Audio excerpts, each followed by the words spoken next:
اللهم صل على محمد وعلى آل محمد كما صليت على إبراهيم وعلى آل إبراهيم إنك حميد مجيد.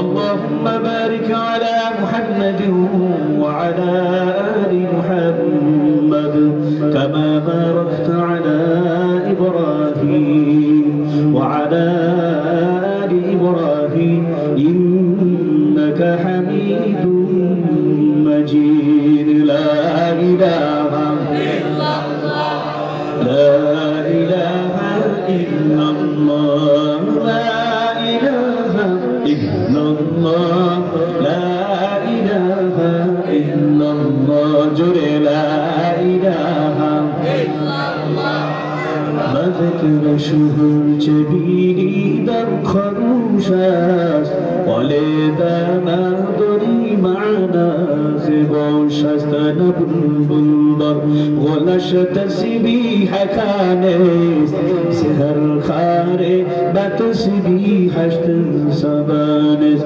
مؤمنا ذکر خدا بسیار ہو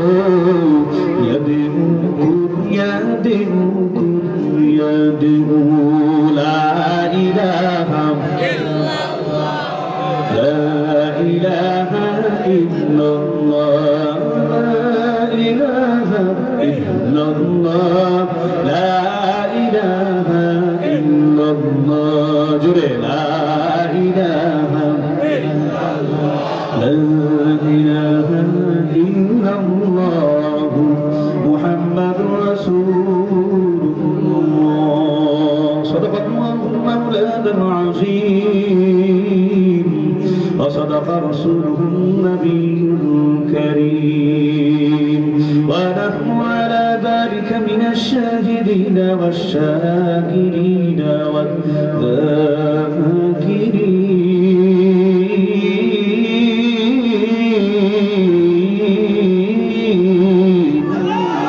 والحمد لله رب العالمين. London की हवा दिल में लगी मदर बदर भूल गई साया कुफर दिल में पड़ा नूर खुदा भूल गई साया कुफर दिल में पड़ा नूर खुदा भूल गई. या तेरी माल दौलत या तेरी शाही महल वो तुझको सोरेगा नहीं ना उससे सोरेगा तू. खोजती है जिनकी नौबत से ज़मीनों आसमां मुक़बिला में सो रही है मुक़बिला में सो रही है मगर कुछ भी हुआ नहीं है. दुनिया में खो दुनिया का तलबगार नहीं हो बाजार से गुजर हो खरीदार नहीं हो बाजार से गुजर हो खरीदार नहीं हो. शुक्र अल्हम्दुलिल्लाह. ঢাকা রাজধানী পূর্ব জুরাইন আল মদিনা জামে মসজিদ প্রাঙ্গণে কালামিয়া সর্দার রোডে নবারুণ গলি যুব সমাজ ও এলাকাবাসীর উদ্যোগে মৃত ব্যক্তিদের রুহের মাগফিরাত কামনায় তৃতীয় বার্ষিক মহতী ওয়াজুদার মাহফিল. আজকের এই মহতী মাহফিলের সম্মানিত সভাপতি মুফতি ইমদাদুল হক দামাত বারাকাতুহু সম্মানিত ইমাম খতিব আল মদিনা জামে মসজিদ সিনিয়র শিক্ষক জামিয়া হাজী ইউনুস কওমি মাদ্রাসা জুরাইন ঢাকা. আজকের এই মহতী মাহফিলের সম্মানিত প্রধান অতিথি আলহাজ তানভীর আহমেদ রবিন সাহেব সদস্য সচিব ঢাকা মহানগর দক্ষিণ বিএনপি.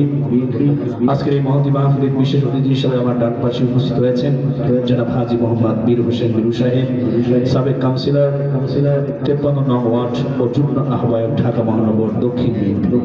আজকের মহতি মাহফিলে কোরআন সুন্নাহর আলোকে প্রধান বক্তা হিসেবে অত্যন্ত গুরুত্বপূর্ণ আলোচনা রেখেছেন আমার প্রিয় বন্ধুগণ। যিনি ইতিপূর্বে আমাদের মাঝ থেকে সংক্ষিপ্ত পরিসরে অত্যন্ত সুন্দর আলোচনা করে বিদায় নিয়েছেন মুফতি আজহার ইসলাম ফরিদী দামাত বারাকাতুহু। আর আলোচনা রেখেছেন মুফতি মারুফ আহমদ সাহেব, আলোচনা রেখেছেন মুফতি ইব্রাহিম খলিল আজাদি শরীয়তপুরী দামাত বারাকাতুহু। আজকে এই মহতি মাহফিলের আমন্ত্রিত অতিথিবৃন্দ এবং বিশেষ অতিথিবৃন্দ মঞ্চে বসে রয়েছেন দেশ এবং জাতির রাহবার, দেশ এবং জাতির মাথার মুকুট ওয়ারাসাতুল আম্বিয়া মায়ের জাসমাকার হযরত উলামায়ে কিরাম, তলাবায়ে ইলম সম্মুখ মানে সমবেত অত্র এলাকার বিভিন্ন জায়গা থেকে আগত সমাগত আমার সর্বস্তরের দ্বীন দরদি ইমানদার বন্দী মুজাহিদ মুমিন মুসলমান ভাইরা, পর্দার অন্তরালে অবস্থানরত সম্মানিতা শ্রদ্ধেয় আবেদা সরেহা দাকিরা মা ও বোনেরা, স্নেহের কচিকাচা সমবয়সী যুবক তরুণ প্রিয় বন্ধুগণ, শ্রুতি মহান রব্বুল আলামিনের আলিশান দরবারে মুমিন হিসেবে আমরা কালিমাতুশ শুকর গুযার হচ্ছি যে মহান রব্বুল আলামিন আপনাকে আমাকে অত্যন্ত মহব্বত করে ভালোবেসে সুস্থ রেখে ইমানের হালতে আজকে নবারুণ গড়ি যুব সমাজ এবং এলাকাবাসীর উদ্যোগে মহতি বার্ষিক ওয়াজ ও দোয়ার মাহফিলে যে মহান রব্বুল আলামিন আমাদের সকলকে জুড়ে মিলে বসার তৌফিক দান করলেন। আমরা মুমিন হিসেবে আওয়াজকে উচ্চ করে উচ্চ কণ্ঠে সমবেত কণ্ঠে জিহ্বাকে নাড়িয়ে অন্তর স্থল থেকে কালিমাতুশ শুকর আদায় করি জবান খুলে ভক্তি করে মধুর সুরে এক আওয়াজে আমরা সকলেই পড়ে নেই আলহামদুলিল্লাহ। সর্বোপরি কথা হলো আজকে এই যুব সমাজের এই কোরআন সুন্নাহর মাহফিলে আপনারা সকলে আসতে পেরে খুশি না রাজা? আরেকটু আসতে বলেন যে আমরা প্রচন্ড বেজার হয়েছি। কেন তোরা মাহফিল রেখে, কেন তোরা মাহফিল করলি, কেন তোরা কোরআন সুন্নাহর বয়ানের আলোচনা করছো, তোরা কেন ডিজে পার্টি করলি না, তোরা কেন ড্যান্স নাচা কেন করলি না, নাকি কি বলেন? যুব সমাজ যদি একটা মদের আসর, গাজার আসর, ডিজে পার্টির আসর মিলাইতো তাহলে আরো ভালো হইতো, নাকি? কোরআনের মাহফিল করে তারা কি অন্যায় কাজ করেছেন? পশ্চিমকালেও নয়। এই নবরঙ্গী যুব সমাজকে আমি আমার ব্যক্তিগত তরফ থেকে আন্তরিক অভিনন্দন মোবারকবাদ জানাচ্ছি। আল্লাহ তাআলা এই যুব সমাজকে দিনের জন্য হযরত ওমরের মতো, খালিদ বিন ওয়ালিদের মতো কবুল করুন। আরেকটু জোরে বলেন আমিন। এখানে কাউন্সিলর মহোদয় আছেন এবং এলাকার মান্যগণ্য ব্যক্তিবর্গ এখানে আপনারা আছেন। আপনাদের কাছে আমার প্রশ্ন, আপনারা বলুন তো, সমাজের একটি গুরুত্বপূর্ণ অংশ হলো যুব সমাজ। আরেকটু আসতে বলেন, কথা ঠিক কিনা? বাঙালি তো জোরে কইলে খায়, আস্তে আস্তে কইলে খায় জোরে। আরো জোরে বলেন ঠিক কিনা? এই যুব সমাজকে, এরা আমাদের সন্তান, এরা আমাদের ভাই, আমাদের ভাতিজা, আমাদের ভাইনা, কি বলেন কথা ঠিক কিনা? কাউকে ডাকে চাচা, কাউকে আব্বু, কাউকে ডাকে আঙ্কেল, কাউকে ডাকে কি মামা, কাউকে ডাকে জেঠা, কথা ঠিক কিনা? কাউকে ডাকে বড় ভাই। আজকে এই যুব সমাজ তিলে তিলে আজকে তারা কিন্তু আজকে এই সমাজ থেকে তিলে তিলে তাদের পবিত্র জীবনকে ধ্বংস করে দিয়ে তারা কিন্তু আজকে জাহান্নামের পথ ধরছে এবং সমাজের ভিতরে নৈতিক অবক্ষয় সৃষ্টি হয়েছে, কথা ঠিক কিনা? সর্বত্র শুনি মদ, গাঁজা, তারপরে যেটা খায় আবার রক করে গেলে আরেকটা আবার দুই হাতের ভিতরে ডলে, যেটা মেয়াদ উত্তীর্ণটা খাইয়ে এমন মাতলামি করে। আপনাদের এই আশেপাশে জুড়ে যে ফাঁকার গুলো আছে না, এই ফাঁকার মধ্যে লাভ দিয়ে পড়ে কয় হাই হাই রে, আমি তো ওই যে বঙ্গোপসাগরের মধ্যে ডুব দিয়েছি। কিছুক্ষণ পরে যখন ওঠে মাতাল অবস্থায় ওই জায়গায় হাই হাই রে, সারা গায়ের মধ্যে পায়খানা। কথা কন না কেন, কথা ঠিক কিনা? তারা মদ এবং গাঁজা ধরে, বাবা ট্যাবলেট, আসল মা বাবাকে ভুলে গিয়ে নকল বাবায় আসক্ত হয়ে ঐশীর মতো এক সময় আমরা দেখেছি যে ঐশী যেভাবে বাবা ট্যাবলেট খেয়ে আসল মা বাবাকে ভুলে জবাই দিয়ে ফেলাইছে রামপুরাতে। আপনারা এই আস্তে আস্তে যদি ঠিকঠাক করেন না, তাহলে আমি আলোচনা করবো না। একদম জুরাইন কবরস্থানে ওখানে মুর্দা নিয়ে বয়ান করবো। আমরা কি মুর্দা না জিন্দা? আরেকটু জোরে বলেন, মুর্দা না জিন্দা? জিন্দা মানুষ কথা বলে আর মুর্দা মানুষ কথা বলে। যতক্ষণ পর্যন্ত আলোচনা হবে খুব লম্বা চলে না, আমি আর উঠতে গেলে মাত্র 30 মিনিট, বেশি আপনাদেরকে কষ্ট দেবে না। কারণ ফজরের নামাজ মিস করলে আমার মতো বক্তা ফিরিয়ে আল্লাহ তক্তা বানাবে। যারা আমার লোকে আছেন আপনারাও কিন্তু একটা খাইবেন, উপায় কিন্তু থাকবো না। আরো জোরে কথা বলে, কথা ঠিক না ঠিক? সুতরাং আজকের এই যুব সমাজ ধীরে ধীরে ধ্বংসের দিকে চলে যাচ্ছে। এই যুব সমাজ আজকে আলেম ওলামা এবং মুরব্বীদের পরামর্শ নিয়ে কাউন্সিলর সাহেব সহ যারা এলাকার স্থানীয় মান্যগণ্য ব্যক্তিবর্গ যারা সমাজ পরিচালনা করেন, চাই সেই সমাজপতিদেরকে নিয়ে এবং সমাজের অভিভাবক যারা আপনারা আছেন, জনপ্রতিনিধিদেরকে নিয়ে পরামর্শ নিয়ে আজকে যুব সমাজ কোরআন সুন্নাহর মাহফিল ইন্তজাম করেছেন। আবারও জিজ্ঞাসা করি, বুঝে যাবে যা একটি সমাজের যুব সমাজ যদি ভালো হয়ে যায়, দিনদার হয়ে যায়, নেককার হয়ে যায়, পরেজগার হয়ে যায়, তাকওয়াবান হয়ে যায়, রাসূলের আদর্শে আদর্শবান হয়ে যায়, ওই সমাজের ভিতরে নৈতিক অবক্ষয় হয় না। নৈতিক অবক্ষয় রোধে যুব সমাজ ওলামায়ে কেরাম মুরব্বিদের নেতৃত্বে কাজ করে।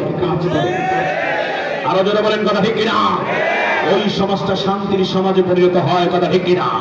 আর যদি যুব সমাজ নৈতিকতার পথ ছেড়ে দিয়ে অনৈতিকতার পথে চলে, সমাজের ভিতরে শান্তি শৃঙ্খলা ধ্বংস হয়, সমাজের মানুষ অতিষ্ঠ হয়, কথা ঠিক না বেটে? আর একটু জোরে বলেন, কথা ঠিক কিনা? আমি চাই নবারণ গলি যুব সমাজ স্বার্থের ঝান্ডা হাতে বিজয় গানে তুলুক আওয়াজ। আমি চাই মদের আসর, তোমরা কই এই পাঞ্জাবি যা করছো সব পাঞ্জাবি পরার আমার ডানে বামে থাকবা, কথা ঠিক কিনা? একজন মুফতি আজহারুল ইসলাম ফরিদুল হুজুরের খেদমতে থেকে বাকিরা সেই মালানা আন্দির সাহেব কোথায়? আপনি সহ সবাই চলে আসেন, মাশাআল্লাহ ভালো আলেম, তরুণ আলিমিদিন আল্লাহ তানজিল সাহেবকে আল্লাহ কবুল করুন, জোরে বলেন আমিন। আমি চাই সভ্য হয়ে বজ্রকণ্ঠে এলাকার নবারুণ এলাকার এই গলির যুব সমাজ সত্যের ঝান্ডা হাতে বিজয় গানে তুলুক আওয়াজ। আমি চাই মদের আসরে নেশার ডিব্বায় লাথি মেরে, আমি চাই ডিজে পার্টি মদের আসরে নেশার ডিব্বায় লাথি মেরে ফিরে আয় মদিনার সেই দিন বদলের শপথ নিয়ে আল্লাহু আকবার। যুব সমাজ তোমরা তৈরি আছো? আমরা আলেম ওলামা মুরব্বিদেরকে প্রতিশ্রুতি দাও, কোরআনের মাহফিলের কার্যক্রম তৃতীয় বার্ষিক নয় আমরণ করাবো এবং গান বাজনা অপসংস্কৃতি মদ গাঁজার বিরুদ্ধে, সন্ত্রাসী চাঁদাবাদীর বিরুদ্ধে নবরণগুলির যুব সমাজ ওমরের ভূমিকা উত্তীর্ণ হবে ইনশাআল্লাহ। তোমরা তৈরি আছো? নারায়ে তাকবীর। নবরণগুলি এলাকার যুব সমাজ নাকি একটু স্লোগান আপনারা দিতে পারেন না? যুব সমাজকে উজ্জীবিত করতে পারেন না? নারায়ে তাকবীর, নারায়ে তাকবীর। আমি চাই মদের আসর এই রং আসবে না আর কারো কানে। আমি চাই এই নবরণ গল্লি এলাকার মানুষ শুধু থাকবে শান্তিতে সুখের গানে, কথা ঠিক কিনা? সভ্য হয় বজ্রকণ্ঠে যুব সমাজ সত্যের ঝান্ডা হাতে বিজয় গানে তুলুক আওয়াজ। আমি চাই মদের আসরে নেশার ডিব্বায় লাথি মেরে ফিরে আয় মদিনার সেই দিন বদলের শপথ নিয়ে। আল্লাহ সবাইকে কবুল করুন, জোরে বলেন আমিন। আমি ভূমিকার দিকে যাওয়া যুব সমাজ উজ্জীবিত করাটা এটা আমাদের ইমানি নৈতিক দায়িত্ব, কথা ঠিক কিনা? রাখান মুসলমান ইমানদার, আমি আপনাদের সামনে খুতবা শুনতে সূরা আনফালের এই আল্লাহর বান্দা 2 থেকে নিয়ে 4 নম্বর আয়াত কারিমা পর্যন্ত তেলাওয়াত করুন। মুসলমান ইমানদার, এখানে আল্লাহ রাব্বুল আলামিন একজন মুমিনের কোয়ালিটির কথা বলেছেন। তুমি একজন কোয়ালিটিফুল মুমিন হতে পারো না, তোমার ভিতরে যদি 5টা গুণ চলে আসে, সংক্ষেপে সেই গুণের কথাগুলি আল্লাহর কোরআনের মাধ্যমে আপনাদেরকে শোনাবো। তারপরে তোমার পর্বের দিকে চলে যাব। দুনিয়াতে আমরা যারা আছি, নামধারী মুমিনের কোনো দাম নাই, নামধারী মুসলমানের কোনো দাম নাই। আমরা সবাই আবু বকরের মতো, ওমর ওসমান আলীর মতো, খালিদ বিন ওয়ালিদের মতো মুমিন হতে চাই, কথা ঠিক না? ঠিক না? মুসলমান ইমানদার এমন মুমিন যদি আমরা হতে চাই, কোয়ালিটি ফুল লাগবে। এই কোয়ালিটি গুলো কি কি? এগুলি আল্লাহ রাব্বুল আলামিন সূরা আনফালের 2 থেকে 5 নম্বর 4 নম্বর আয়াত কারিমার মধ্যে জানায়া দেন। শুনতে চান কিনা? ধরে তবে যারা কোয়ালিটি ফুল হয়, অলরাউন্ডার যারা হয়, তাদেরকে সমাজের মানুষ মূল্যায়ন করে, কথা ঠিক কিনা?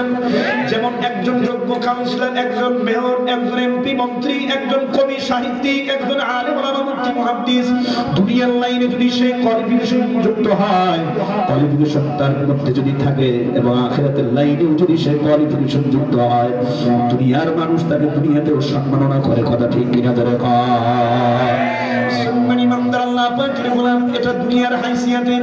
যেই ব্যক্তি গুণী গুণীজনকে সবাই সম্মান করে, আল্লাহর কোরআন সুন্নাহর আলোকে মুসলমান ইমানদার গুণী মুমিন কারা, কোয়ালিটিফুল মুমিন কারা আল্লাহ নিজেই জানায়া দেন। আল্লাহ রাব্বুল আলামিন বলতেছেন, 5টা গুণ যদি বান্দা তোর মধ্যে থাকে, তুই আমি আল্লাহ এবং রাসূলের দরবারে একজন প্রকৃত মুমিন হয়ে যাবি, কোয়ালিটিফুল মুমিন হয়ে যাবি। জোরে কোন সুবহানাল্লাহ। নাম্বার 1 মুসলমান ইমানদার, আল্লাহ রাব্বুল আলামিন বলতেছেন, ইন্নামাল মুমিনুনা আল্লাযীনা ইযা যুকিরাল্লাহু ওয়াজিলাত কুলুবুহুম। আল্লাহ রাব্বুল আলামিন বলতেছেন, আমার নামটা শোনার পর মুমিন তোর অন্তরাত্মা যদি কেঁপে ওঠে আমি আল্লাহর ভয়ে মহব্বতে, মনে রাখবি তোর ভিতরে নাম্বার 1 গুণ এসে গেছে, তুই আবু বকর মার্কা মুমিনের খাতায় তোর নাম উঠবে। আরো জোরে কারণ আল্লাহু আকবার। আল্লাহকে মহব্বত করি না, আল্লাহকে ভয় করি না, এমন কোন মুমিন এই কোরআন সুন্নাহর মাহফিলে, যুব সমাজের মাহফিলে খুঁজে পাওয়া যাবে না, কথা ঠিক কিনা? আমরা আমাদের আমাদের আল্লাহকে, আল্লাহ রাব্বুল আলামিনকে আমরা জানের চেয়ে বেশি ভালোবাসি, কথা ঠিক কিনা দেখা। আমার বিবি, আমার ছেলে, আমার মেয়ে, আমার স্ত্রী, আমার পরিবার পরিজন, আমার প্রতিবেশী, আমার ক্ষমতা, আমার পোস্ট পজিশন, সব কিছুর চাইতে আমি আল্লাহকে বেশি ভালোবাসি। যেভাবে ভালোবেসেছেন আমার নবী, যেভাবে ভালোবেসেছেন সোয়া লক্ষ সাহাবায়ে কেরাম, যেভাবে ভালোবেসে গেছেন আমার শাইখুনা মুর্শিদুনা কুতুবুল আলম সৈয়দ ফজলুল করিম পীর সাহেব চরমে রহমাতুল্লাহ আলাইহি, কথা ঠিক কিনা। যেই কালা মানুষটাকে দেখলেন আস্তিক বেঈমানেরা সব জালিমরা থরথর করে তাদের মস্তক কাঁপতে বুক কেঁপে উঠত, কথা ঠিক কিনা। আমার ভাইরা সেই কোথায় গেল? 50 বছর পর্যন্ত বুখারী শরীফের দাস দিয়েছিলেন বাংলার বাগ আল্লামা মামুনুল হক দামাত বারকাতুহুর আব্বাজান আজিজুল হক রহমাতুল্লাহ আলাইহি সোনার মানুষ দুনিয়ায় নাই, আল্লাহ তার কবরকে জান্নাতের বাগান বানায় দাও, জোরে আমিন। আমার শাইখুনা মুর্শিদরা, আমার রাহবার যাদের হাত ধরে পর্যন্ত এসেছি, আল্লামা মুফতি সৈয়দ মুহাম্মদ রেজাউল করিম পীর সাহেব চরমনাই বাংলার জিন্দা শাহজালাল, কথা ঠিক কিনা। বাংলার সিংহ আল্লামা মুফতি সৈয়দ মুহাম্মদ ফয়জুল করিম সাহেব কি চরমনাই। মুসলমান বাংলার বাগ আল্লামা মুফতি মাহমুদুল হক ডক্টর বিজর রহমান আজহারি সহ আহলে হক উলামায়ে কেরাম যারা ময়দানে আছে, যাদেরকে জামাতাদের কাছে সোহবতে যাওয়ার পর আল্লাহর রাসূলের কথা স্মরণ হয়, কথা ঠিক কিনা। এই মুসলমান ইমানদার, আল্লাহ রাব্বুল আলামিন বলেন বান্দারে আমি আল্লাহর ভয় যাদের অন্তরে সৃষ্টি হয় আমার নামটা শোনার পর মনে রাখবি তুই কোয়ালিটি ফুল মুমিন। আল্লাহু আকবার জোরে খান। মুসলমান ইমানদার দুই নাম্বারি আমার আল্লাহ বলতেছেন ওয়াইদা তুলিয়াত আলাইহিম আয়াতুহু সাদাতুহুম ঈমানা। আল্লাহর কোরআন তেলাওয়াত শোনার পর মুসলমান ইমানদার মুমিনের ঈমানটা আন্দোলিত হয়, মুমিনের ঈমানের বারুদ বেড়ে যায়। আল্লাহু আকবার জোরে খান। ওয়াইদা তুলিয়াত আলাইহিম আয়াতুহু সাদাতুহুম ঈমানা ওয়া আলা রাব্বিহিম ইয়াতাওয়াক্কালুন।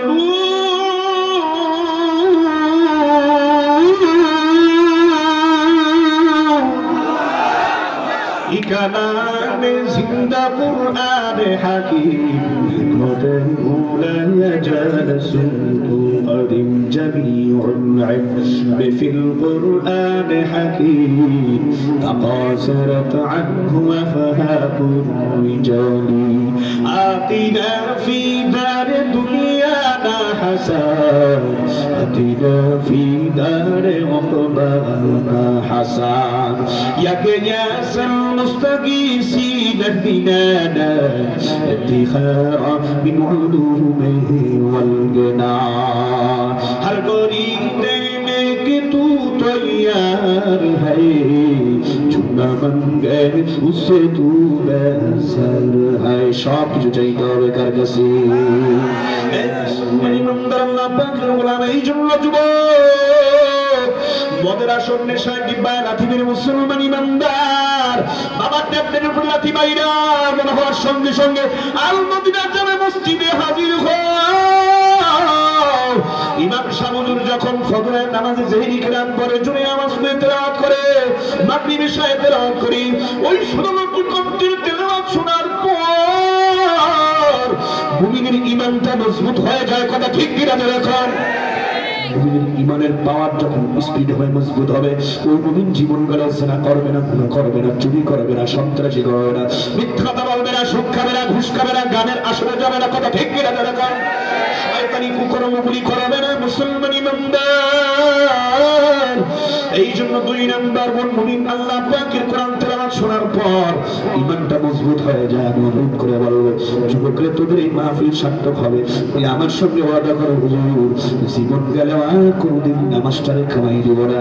এই নামাজ প্রতিষ্ঠার জন্য, শান্তি শৃঙ্খলা প্রতিষ্ঠার জন্যই তো মুসলমান এই যুবকরা মাহফিল করলো, কথা ঠিক কিনা ধরে খায়। পাঁচ ওয়াক্ত নামাজ পড়ব না পড়ব না তারা তারা পড়বে নাদাও তাকবীর। পাঁচ ওয়াক্ত নামাজ জিনের আযান শুনে চলো মসজিদে, পাঁচ ওয়াক্ত নামাজ জামাতে পড়িতে। ওরে কিছু মানুষ যায় ভেগে, আবার কিছু আছে আযান শুনলে আর ভালো লাগে না, শয়তানের দলে যোগ দেয়। কমনি তাদের কোয়ালিটির কথা বলবো, তাদের স্ট্রাকচার বলবো।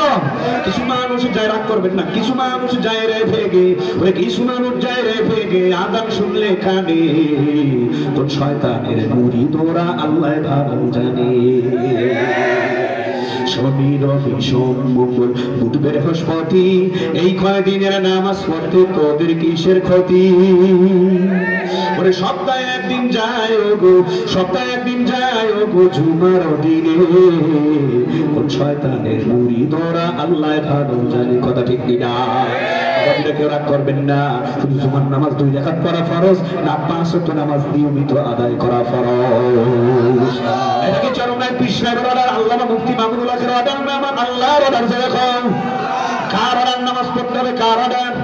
কোন লিডার করে তুই কোন কাউন্সিলরের অর্ডার না, অর্ডারে আহ্বান কার, নির্দেশনা কার?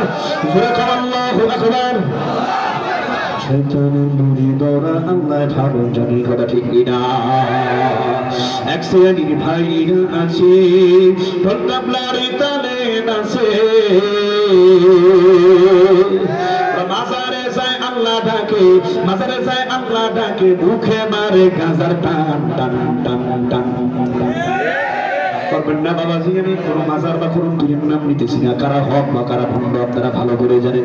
পীরের পায়ে সিজদা করা হারাম। সিজদা যদি করতে হয়, ওই মালিক আমার আল্লাহর কুদরতে কদমে নামাজে সিজদা দাও। কথা ঠিক কিনা?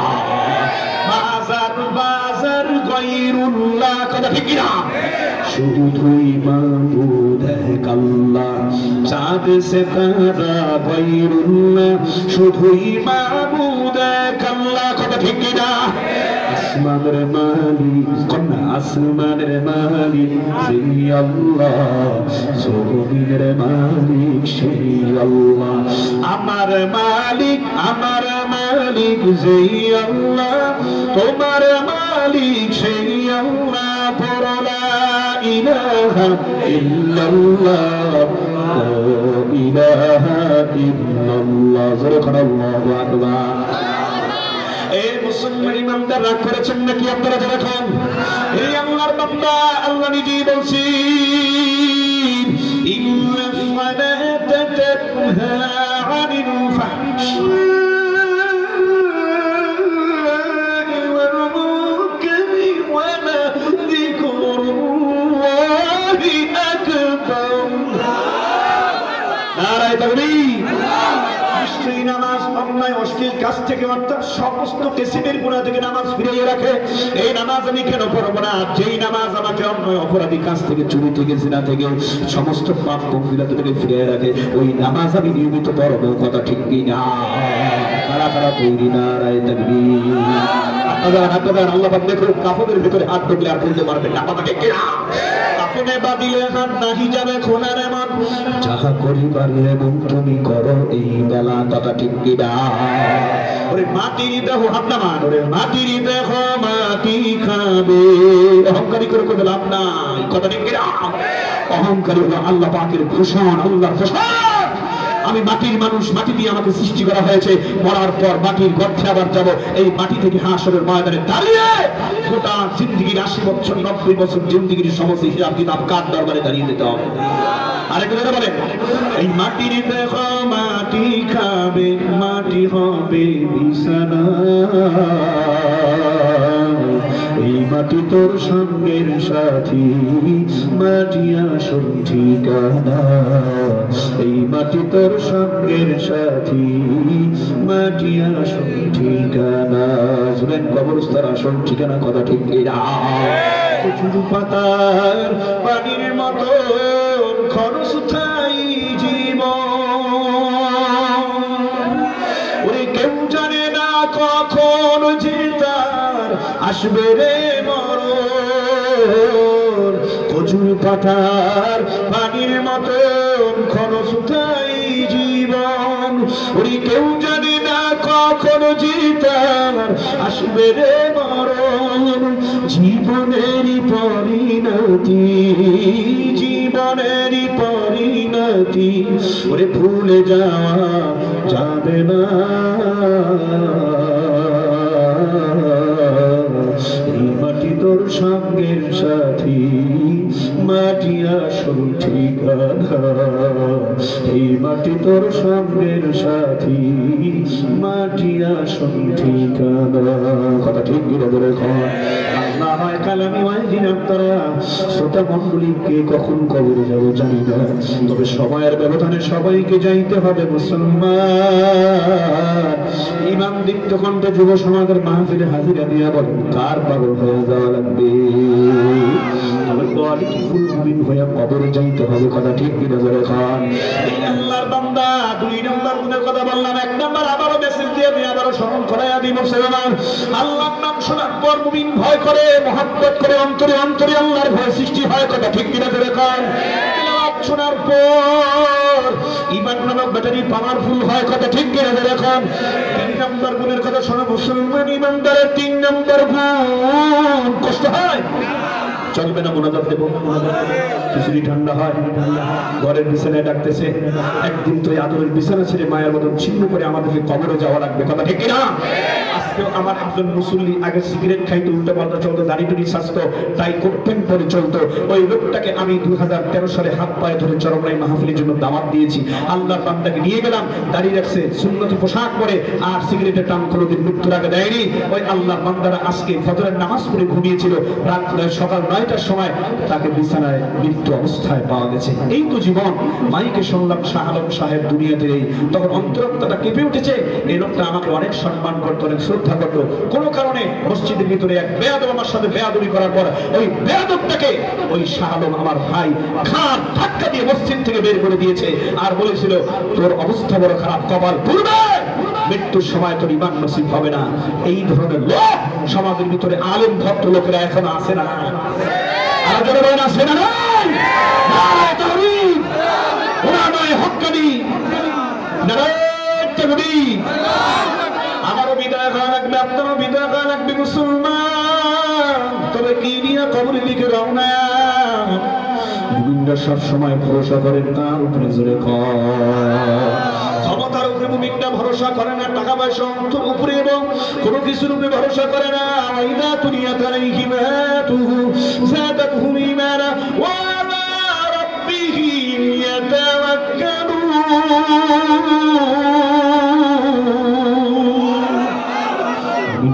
ফিরআউন 24 ঘন্টা ভরসা করে কার উপরে? জোরে খান। ওয়া মান ইয়াতাওয়াক্কাল আলাল্লাহি ফাহুয়া হাসবুহু। যে মুমিনরা আল্লাহর উপরে ভরসা করে আল্লাহ তাদের জন্য যথেষ্ট হয়ে যায়। জোরে খান আল্লাহু আকবার। তোমার ভরসা তো টাকার উপরে, চাকরির উপরে, ব্যবসার উপরে, দোকানের উপরে। এ মুসলমানরা, এই গরিবদের উপরে ভরসা করা যাবে না। ভরসা হবে কার উপরে? রাগ করবেন না বাবাজি, আমরা অনেক সময় নেতার এবং লিডারের উপর ভরসা করি না। না না, ওরে আল্লাহর বান্দা, শিরকি আকীদা পোষণ করবা না, ভরসা করবা মুসলমানের মাত্র কার উপরে? আল্লাহ সবার ঈমান আমলকে মজবুত করার তৌফিক দাও। চিৎকার দিয়ে জোরে জোরে করো আল্লাহুম্মা আমিন। নাম্বার গুণগার মুসলমান, কোয়ালিটিফুল মুসলমান তোমার আমার হওয়া লাগবে। কথা ঠিক কিনা জোরে কন। 5টা গুণের কথা আল্লাহ রাব্বুল আয়াতের মধ্যে বলছে। 4 নম্বর গুণ, আল্লাযীনা ইউকিমুনাস সালাতা ওয়া মিম্মা রাযাকনাহুম ইউনফিকুন।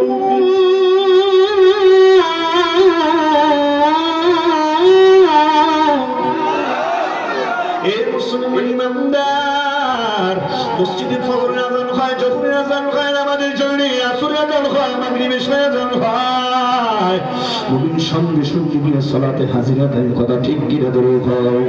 সরকারি অফিস আদালত বলো, বেসরকারি প্রতিষ্ঠান দ্বারা মুসলমান টাইম মতো হাজিরা না দিলে তোমার হাজিরা কাটা হয়, বেতন কাটা হয়ে যায়।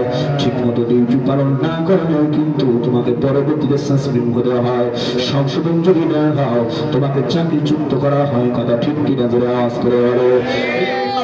তুমি আল্লাহ পাকের গোলাম হয়ে 5 ওয়াক্ত নামাজে যদি হাজিরা দাও, তোমার রিজিকের জিম্মাদারি, তোমার সুখ এবং শান্তির জিম্মাদারি আমার আল্লাহ দিবে না। কথা ঠিক কিনা ধরে খাও। যদি পেতে চাও আমার আল্লাহর কুদরতি বদলে সিজদা লাগিয়ে দাও। মুমিনরা নামাজের পর, আযান শোনার পর ঘরে বসে থাকে না, সাইড স্টলে থাকে না, টেলিভিশনের সামনে থাকে না, রাস্তাঘাটে থাকে না, দোকানপাটে থাকে না। পাগল পারা হয়ে যায়, মালিকের দরবারে তখন হাজিরা দিব, কথা ঠিক কিনা জোর হয়। হযরত আলী এবং ওমরের শরীরটা লাল বর্ণের হয়ে যেত, হলুদ বর্ণের হয়ে যেত, চোখের ভিতরে লালিশ হয়ে যেত, ডালিমের রসের মতো লাল হয়ে যেত। লোকজন জিজ্ঞাসা করে, ওমর আলী আপনাদের চোখ দুটো লাল কেন? কয় আমি এমন রবের সামনে দাঁড়াবো, আমি তো ভয় কম্পমান। ওই রব যদি আমার কবুল না করে আমার তো উপায় নাই। সব বাদশাদের বাদশা আহকামুল হাকিমিন রব্বুল আলামিনের সামনে আমি নামাজে দাঁড়াবো, ওই ভয়ে আমার শরীরের পশম দাঁড়া গেছে। আল্লাহু আকবার করে কয় সুন্নতি বান্দা। এই জন্য নামাজে আমাদের 5 ওয়াক্ত নামাজে হাজিরা দেওয়া লাগবে। মুমিন নামাজ ছেড়ে দেয় না, কাফের নামাজ পড়ে না। মুমিন নামাজ পড়ে, কাফের এবং মুমিনের ভিতরে পার্থক্য। মুমিন নামাজ পড়ে, কাফের নামাজ পড়ে না, কথা ঠিক কিনা? এই নামাজ আমরা 5 ওয়াক্ত পড়বো। কারা কারা আমার দুই হাত তুলে আল্লাহকে দেখায় দিনা আর তাকবীর। 4 নাম্বার গুণ চলে গেল কোয়ালিটি ফুল মুমিনের। 4 নাম্বার গুণ, 3 নাম্বার গুণ ওয়া মিম্মা রাযাকনাহুম ইউনফিকুন।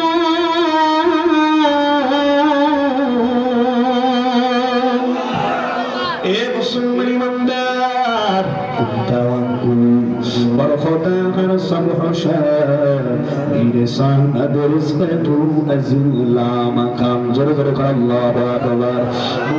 সুসুতি দর নামাজে পামজেগানা ফাওয়াইলুল লিল মুসাল্লিন আল্লাযিনা। আল্লাহু আকবার বলেন। কি করে? 5 নাম্বার গুণ আল্লাহর দেওয়া অর্থ সম্পত্তি কি টাকা পয়সা থেকে আল্লাহর রাস্তায় খরচ করে কার্পণ্যতা করে না, যেভাবে খরচ করতে করতে ফকির হয়ে নিঃস্ব হয়ে গিয়েছিলেন হযরত আবু বকর। হে মুসলমান ইমানদার, আলোচনা শেষ, তবে শেষ আলোচনার আয়াতের শেষ অংশ নিয়ে একটু কথা বলতে চাই, কষ্ট হয় নাকি আপনাদের? হযরত আবু বকর রাদিয়াল্লাহু তাআলা ইসলামটা কমপ্লিট করার পর সময় দিত ব্যবসার ভেতরে। আমার ভাইয়েরা 12 ঘন্টা আর 12 ঘন্টা অন্যান্য কাজে সময় দিত। আমার মায়ের নবী ডাক দিয়ে কয়, আবু বকর ইসলাম কমপ্লিট করেছো, এখন শোনো, তোমার মা, তোমার বাবা, তোমার ভাই, তোমার বোন সবাইকে নিয়ে কিন্তু জান্নাতে যাইতে হবে, যেন দাওয়াতের কাজে তোমার সময় দেওয়া লাগবে। হযরত আবু বকর ডাক দিয়ে কয়, লাব্বাইক ইয়া রাসূলুল্লাহ, মায়ার নবী আমি হাজির, আমি রাজি। ফিদাকা বিউম্মি ইয়া রাসূলুল্লাহ, আমার জান মাল সব আপনার জন্য কুরবানি হয়ে যাক। আমার মায়ের নবীর কথা শোনার পর আশিক রাসূল আবু বকর কয়, ব্যবসার পিছনে সময় দিই 12 ঘন্টা, 3 ঘন্টা নবীর সাথে জায়গা দিনের কাজ করবো, দাওয়াতের কাজে সময় দেব। যুবকরা দাওয়াত দিছে সবাইকে নামাজ আদায়ের জন্য, আল্লাহর সাথে জড়ায় দেওয়ার জন্য, রাসূলের সুন্নাত তরিকার আমলের জন্য যুবকরা মাহফিল করছে, দুনিয়ার স্বার্থে নয়, আল্লাহকে রাজি খুশি করার জন্য, কথা ঠিক কিনা? আল্লাহ তুমি কবুল করে নাও। আবু বকর 3 ঘন্টা সময় ব্যবসা থেকে মাইনাস করে দিলেন, 9 ঘন্টা তার ব্যবসার কাছে দাওয়াত দিতে দিতে এত মজা পাইছে আবু বকর, সিদ্ধান্ত নেয় এখন আমি ব্যবসার পিছনে সময় দিব 6 ঘন্টা, 6 ঘন্টা দাওয়াতের কাজে আল্লাহর নবীর সাথে আমি থাকবো। আল্লাহু আকবার জোরে খান। দাওয়াত দিয়ে আবার এত মজা পাইছে আবু বকর। আপনি দেখবেন একটা লোক যদি আপনার দাওয়াত দেয়, নামাজের দাওয়াত দেয়, সে যদি নামাজ পড়ে নিজেকে সার্থক মনে হয়, কলিজা শীতল হয়। আরে আমি দাওয়াত দিছি আল্লাহর বান্দা, আমার দাওয়াতটা পাওয়ার পর সরসিনা মাহফিলে গেছে, উজানি মাহফিলে গেছে, চরণে গেছে, তবলিগে গেছে, এখন দিনদার হয়ে যাইতেছে, হালাল হারাম পার্থক্য করে চলে। কথা বলেন না, কথা বলেন, আল্লাহর বান্দা চুপ থাকেন, শেষ করে দেবো। মুসলমান তখন কিন্তু সে তার দিল নরম হয়, চোখে বাড়ি আসে, আর তার হেদায়েত কামনার জন্য দোয়া করতে থাকে। আল্লাহু আকবার জোরে কর। মুসলমান বান্দা আল্লাহর নবীর পিছনে দাঁড়ায় আমি আবু বকর থাকি, দাওয়াত দেন 6 ঘন্টা, বাকি সময় দেন ব্যবসার পিছনে 6 ঘন্টা। এখন এত মজা পাইছে, সিদ্ধান্ত নিছে দাওয়াতের কাজে আমি এখন নামাজের দাওয়াতের কাজে, ইমান আমলের দাওয়াতের কাজে আমি আর এখন 6 ঘন্টা সময় দেব না, আমি এখন থেকে আবু বকর সময় দেব 9 ঘন্টা। আরো যেরকম সুবহানাল্লাহ। এই মুসলমান বান্দা ওইদিকে আবু বকর মক্কার ভিতরে একজন প্রতিষ্ঠিত ব্যবসায়ী, তার আব্বাও ছিলেন একজন প্রতিষ্ঠিত ব্যবসায়ী সন্তান, প্রতিষ্ঠিত ব্যবসায়ী হযরত আবু বকর আল্লাহর নবীর বান্ধব বন্ধু। আমার ভাইরা, আমার বন্ধুরা, এবারে কয় আমি 9 ঘন্টা সময় দেব। মজা পাওয়ার তো সিদ্ধান্ত নিছে 12 ঘন্টা সময় দিয়ে দেব। দাওয়াতের কাজে 12 ঘন্টা সময় দিব, আমি আর 9 ঘন্টা দিব না। আবু বকর সিদ্ধান্ত নেয় মক্কার ওই বাজারে তার গুরুত্বপূর্ণ পয়েন্টে তার দোকান সেন্টার প্লেস জায়গায় কে আসো আমার দোকানের পজিশন আমি বিক্রি করব, কে কিনবি? পাশের দোকানদার ইহুদি আগে চিৎকার দিয়ে বলছে আমি কিনবো। ওই ইহুদি বারবার সিদ্ধান্ত নিয়েছে, বারবার কিবার শিকায়ত করছে আবু বকরের বিরুদ্ধে। আবু বকর পাগল হয়ে গেছে, নবী মুহাম্মদের হাতে হাত দিয়ে কালেমা পড়ে মুসলমান হইয়া ওই নবী মুহাম্মদের মুরিদ হইয়া আবু বকরের ব্যবসা ধ্বংস, আবু বকর ক্ষতিগ্রস্ত। আবু বকর রাদিয়াল্লাহু তাআলা এই সমস্ত কথা শোনার পরে তিনি গুরুত্ব দেন নাই, সিদ্ধান্ত নিয়েছেন আমি দাওয়াতের কাজে সময় দেব 12 ঘন্টা, আর দুনিয়ার কোন ব্যবসার কাজে সময় দেব না। এবারে আল্লাহর নবীর সাথে ব্যবসা হবে, আল্লাহকে পাওয়ার আখিরাতের ব্যবসা, আল্লাহর দিদার পাওয়ার ব্যবসা শুরু করব।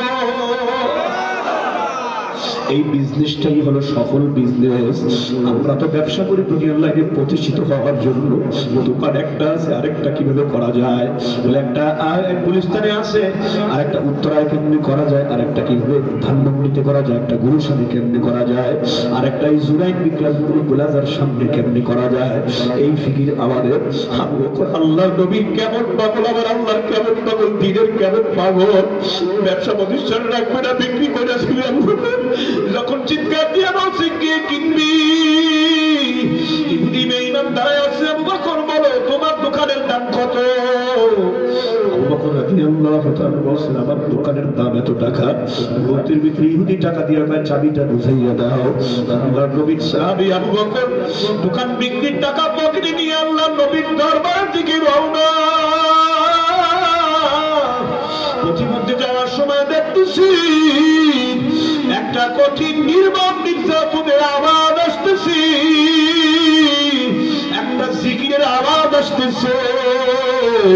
ইন্নামাল মুমিনুনা আল্লাযীনা ইযা যুকিরাল্লাহু ওয়াজিলাত কুলুবুহুম। আল্লাহু আকবার। এ মুসলমান ইমানদার, আওয়াজ আসতেছে। বিবি বালমাস্তার নামের আওয়াজ না, ক্ষমতার নামের আওয়াজ না, টাকা পয়সা ধন দৌলতের আওয়াজ না।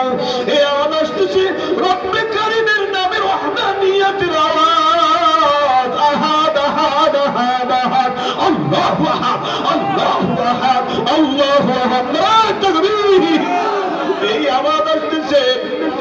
আবু বকর রাদিয়াল্লাহু তাআলা দৌড়ে চলে গেছেন, ভিড় ঠেলা তাকে দেখেন কিভাবে কান্না করতেছে আর জিকিরের আওয়াজ আসতেছে। এই আওয়াজটা তো আমার রব্বে কারীম, আমার মালিকের নামের আওয়াজ, মালিকের নামের জিকিরের আওয়াজ। আল্লাহু আকবার বলেন। তাকায়া দেখেন হাজাত করতেছেন আর কেউ না, আমাদের মুমিন মুসলমান ভাই হযরত বেলালের কান্নার আওয়াজ আসতেছে। আমার ভাইরা, আমার বন্ধুরা, বেঈমান ভাইয়া বেঈমান, হাতে পায়ে রশি লাগাইয়া, গলার মধ্যে শিকল লাগাইয়া, টাইনা মরা উটের মতো নিয়ে আমার ভাইরা উত্তপ্ত মরুভূমির মধ্যে চিৎ করে শোয়া দিচ্ছে। বুকের উপরে হযরত বেলালের ভরো, পাথর দিয়া চাপা দেওয়া, আর পিঠের নিচে আগুন জ্বলতেছে। যার দিলে আছে আমার আল্লাহর ভয়, ওই দিলওয়ালা জান্নাতি হয়। জান্নাতি লোকের কিছু ভালো লাগে না, শুধু ভালো লাগে ইল্লাল্লাহ। পাগল পাগল বলো লোকে, তাতে আমার কি? তুমি আমার নাসুক মাওলা, আমি তোমার আশিকি। বেঈমানরা যতই মারে, যতই নির্মম অত্যাচার করে, আবু বকর রাদিয়াল্লাহু তাআলা থেকে শুধু জিকির আওয়াজ বের হয়, আহাদ আহাদ আহাদ আহাদ, আল্লাহু আকবার। মুমিনের ঈমানের উপর যত হামলা আসুক না কেন, যত নির্যাতন আসুক না কেন, মুমিনের ঈমানের উপর যত টর্চার আসে, যত প্রেসার ক্রিয়েট হয়, মুমিনের ঈমানের পাওয়ার দুর্বল হয় না।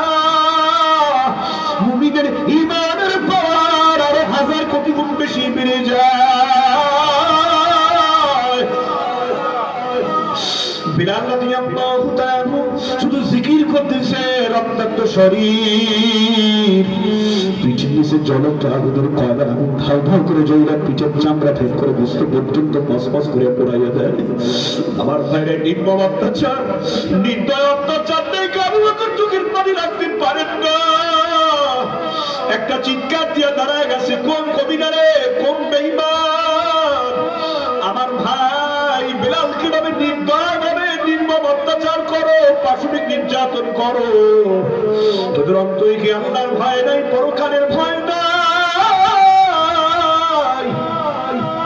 সবাই ডাক দিয়ে কয় আবু বকর, উমাইয়া বেঈমান এটা করেছে। আমরা তো মুসলমান, আমাদের সংখ্যায় কম, আমরা শক্তিতেও কম, আমরা কেউ প্রতিবাদ করতে পারি না। আবু বকর ডেকে পাঠানো হয়েছে, উমাইয়া বেঈমান কোথায় দৌড়ায় আছে? উমাইয়া, মক্কার ভেতরে এমন কোন ল নাই, এমন কোন আইন নাই, এসব একটা গোলাম যদিও হয়, এই গোলামকে নির্দয় ভাবে নির্মম ভাবে অত্যাচার করবি। এই দুঃসাহস তোরে কে দিছে, অর্ডার তোরে কে দিছে? তুই কেন এটা করতেছ? এটা তো ঠিক না। বেঈমান উমাইয়া ডাক দিয়া কয়, শুনে নাও এ আবু বকর, তোমার যদি এত মায়া লাগে, এত কথা শুনতে চাই না, তোমার ভাই বেলালকে আজাদ করে দাও, কিনে মুক্ত করে দাও। দোকান বিক্রির টাকাগুলি আবু বকরের দুই পকেটে আছে, সব টাকা বের করে ডাক দিয়া কয়, বেঈমান বল বেলালের দাম কত, গোলাম বেলালের দাম কত বল। সুযোগ বুঝে উমাইয়া বেঈমান 3 গোলাম পরিমাণ দাম চাইছে, 3 গোলাম পরিমাণ দাম চাই এত টাকা। দোকান বিক্রি সব টাকাগুলি বের করে দিয়া উমাইয়া বেঈমানকে ধর, কয় এই নে টাকা, আমার বেলালকে আমার হাতে দে। আর একটা আগুন তার পিঠের নিচে দিবি না, একটা চাবুক দিয়া বাড়ি দিবি না, আর একটা লাঠি দিয়াও বাড়ি দিবি না। টাকা দিয়ে আবু বকর বেলালকে একাবে না, চিৎকার দিয়া ইমাম মৃত্যু কণ্ঠে কয়, মক্কার লোকেরা শোনো, আমি আবু বকরের গোলামের কোনো দরকার নাই, দরকার নাই। আমার ভাই বেলালকে আমি এই মুহূর্তে ঘোষণা দিতেছি, আমি বেলালকে ক্রয় করে এখনই আমি আজাদ করে দিলাম। আরো জোরে করো আল্লাহু আকবার, আরো জোরে করো আল্লাহু আকবার। নির্যাতনের ঘটনার পাশ দিয়া আপনার গর্ভধারিণী মা দৌড়ায়, কে কান্না করে? তো আবার পরিচয় টুকরা বেলালের কান্নার আওয়াজ।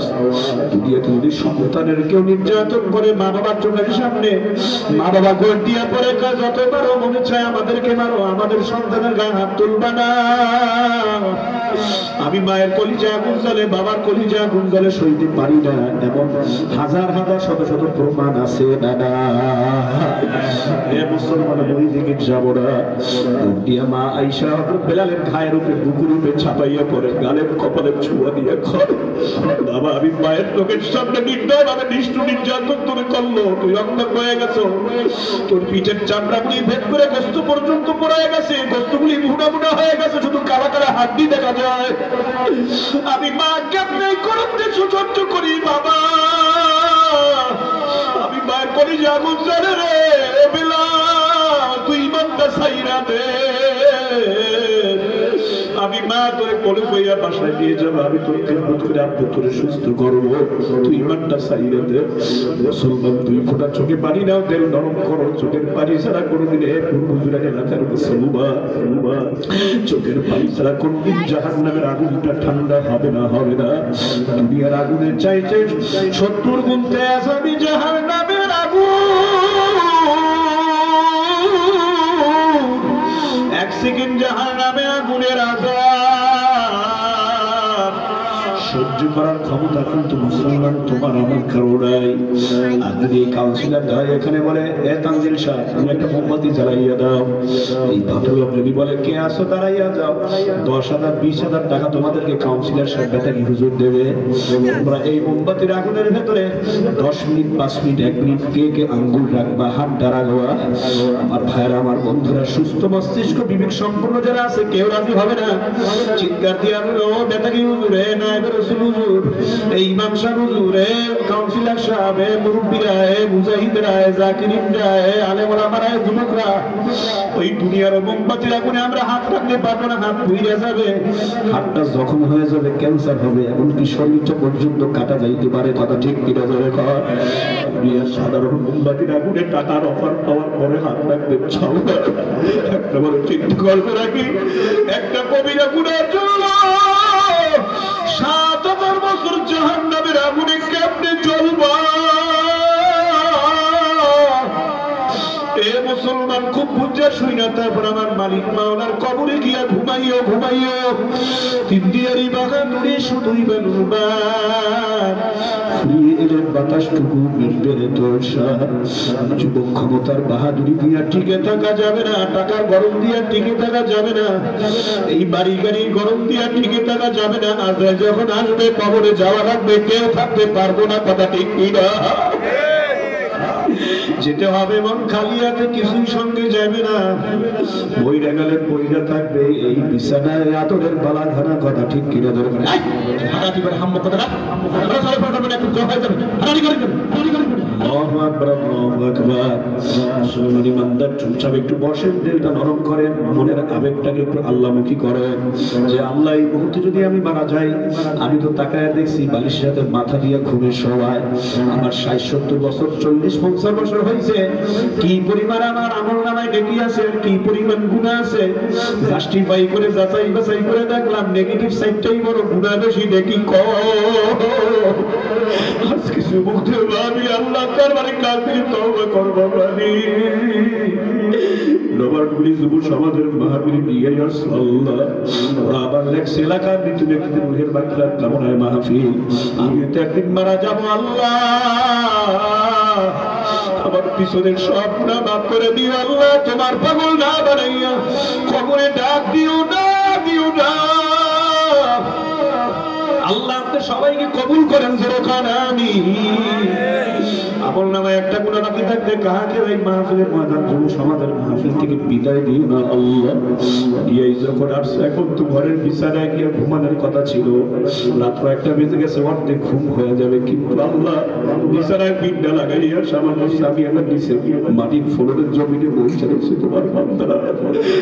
আল্লাহ জাহান্নামের কথা দেখে নামটা কাইটা দাও, জান্নাতের কথা উঠা দাও যেরকম আমি।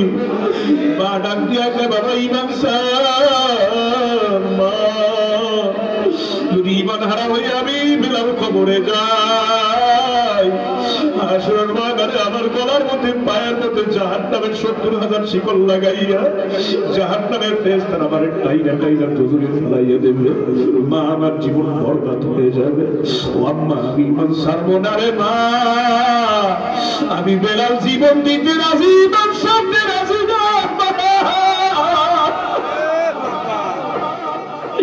কিন্তু মা তোমার সাথে আমি একটা কথা বলি রে আম্মু, এই বেঈমান আমার যত নির্যাতন করে, যত আমার নির্মম নির্যাতন করে আম্মা, যতবার এই জবানটা খুইলা আমি আমার আল্লাহরে ডাক দিছি, ও আরশের মালিক তুমি কি দেখো না, দেখো না, ততবার আমার আল্লাহ আমি বিলালের ডাকে জবাব দিছি। কোনদিবারে আমার আম্মা আল্লাহ আমার ডাক দিয়া কও বিলাল তুই কেন কেন, আমি আল্লাহ তো তোর সঙ্গে আছি।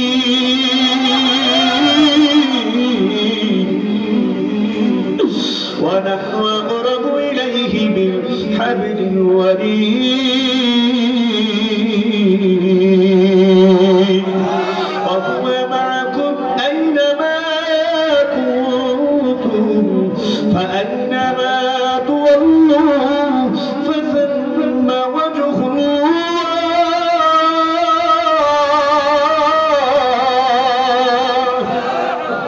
وفي أنفسكم أفلا تبصرون।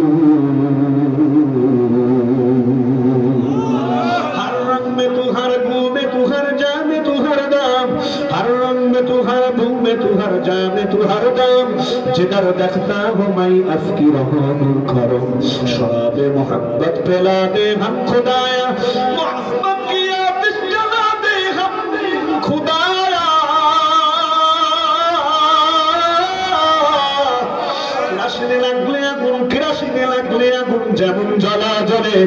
আশেক তার মাসুকের ছোঁয়াতে মনের মতো গলে। আল্লাহু আকবার। পাগল পাগল বলুলোকে তাতে আমার কি, তুমি আমার মাসুক মাওলা, আমরা তোমার আশিকি। বিলালের মতো যদি আশেক, যদি মাওলার আশিক হইতে পারো, বিলালের মতো যদি আশিক রাসূল হইতে পারো, আল্লাহর ওই জান্নাত তোদের জন্য ওয়াজিব হয়ে যাবে। মাকে বলছো আম্মা আমি যাব না, যাব না।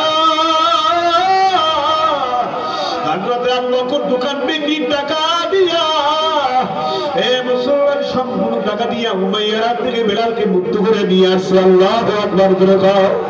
আজকে ওই আবু বকরের মতো, আবু বকরের প্রতিচ্ছবি মুমিন আজকে এই কাউন্সিলর সাহেব সাহেব মুসল্লি মুরব্বীরা প্রতিনিধিরা মসজিদের সভাপতি সেক্রেটারি এলাকার সমস্ত টাকার মালিক গাড়ির মালিক বাড়ির মালিক আজকে আপনাদের হাতে পায়ে ধরে বলছি যুবক সমাজ যেন তিনি করে ধ্বংস না হয়, ওরা যেন নেককার হয়, দিনদার হয়, বাস্তবে নামাজি হয়, ওরা যেন তাকওয়াবান হয়, যেন আল্লাহওয়ালা হয়, ওরা যেন ওলামায়ে কেরামদের মুরব্বীদের সম্মান করে, মুরব্বীদের কথা অনুযায়ী যেন তারা চলে, তারা বেশি বেশি দিনের খেদমত করতে পারে, মানবতার পক্ষে থাকতে পারে, তারা যেন বেশি বেশি ভালো কাজে অংশগ্রহণ করতে পারে। আব্বা আপনাদের পায়ের ধুলো যেন সোজা করতে পারে, আপনাদের ওজুর পানি যেন আগাইয়ে দিতে পারে, আপনাদের ডানে বামে সামনে পিছনে থেকে মসজিদ মাদ্রাসা এলাকার জনগণের জন্য যুবকগুলি খেদমত করতে পারে, পাঁচ ওয়াক্ত নামাজ পড়তে পারে, ওদের যেন আল্লাহ দোয়া করতেছি। আমি একজন ছোট্ট নায়েবে রাসূল হিসেবে আল্লাহর কাছে দোয়া করি, আল্লাহ এই নবাবগঞ্জ এলাকার যুব সমাজগুলোরে আল্লাহ তোমার বুদ্ধি হাতে সুবর্ণ করে দিয়ে গেল।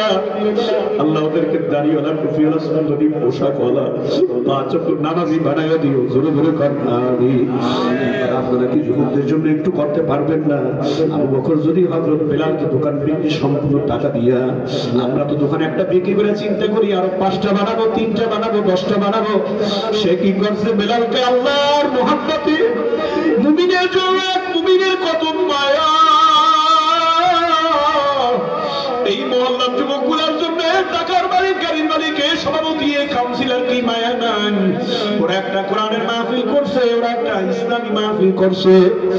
এখানে যদি তাদের কোনো উপায় থাকে, তাদের কোনো শর্ত থাকে, পকেটে হাত দিয়ে বলবো বাবা তোদের কত টাকা লাগবে, নে নে নে।